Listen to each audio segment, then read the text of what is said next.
Do you believe the president right now has been an agent of the Russians?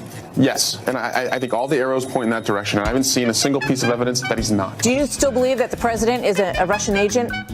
I think he acts on Russia's behalf, and he puts Russia's interests ahead too often of America's interests. When you made these comments, my only thought was, do you know something that I don't know? Do you know something, for example, in the Mueller report that others are unfamiliar with? Because to call the president a Russian agent or to make that charge amidst a report that's been headlined that there was no collusion really makes folks wonder, where are you coming from?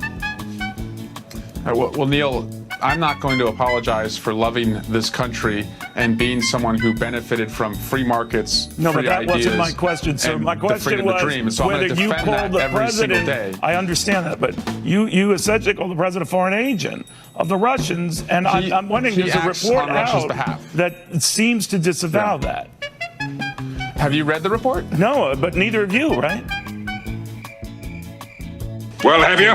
But do you think it's irresponsible to make a comment like that when, as you acknowledge, you don't know what that report says?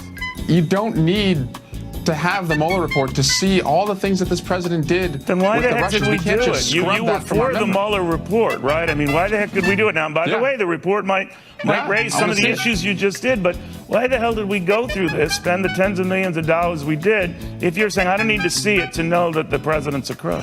Talking to me? Well, I'm the only one here. Well, no.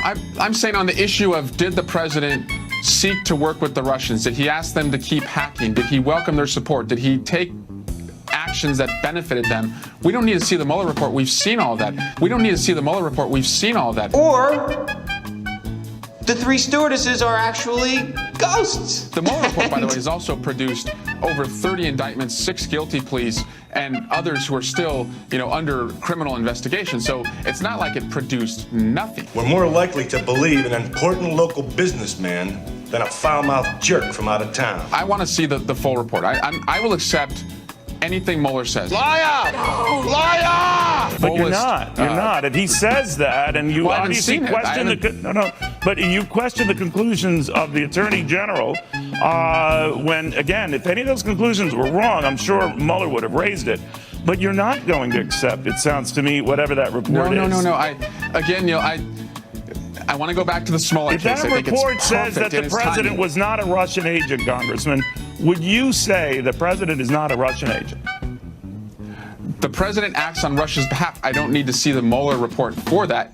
So then you don't care Neil, what the report says. You've drawn your own conclusions. Oh, no, right? I care deeply. I care deeply what the report says. No, you don't. You just said you don't. You don't care what the report says because you've drawn your own conclusions, right? No, Neil, I care what the report says. I don't need to see the report to see that. No, Neil, I care what the report says. I don't need to see the report to see that just because you are off scot-free for a crime doesn't mean you didn't do something wrong. And I think you would agree with that.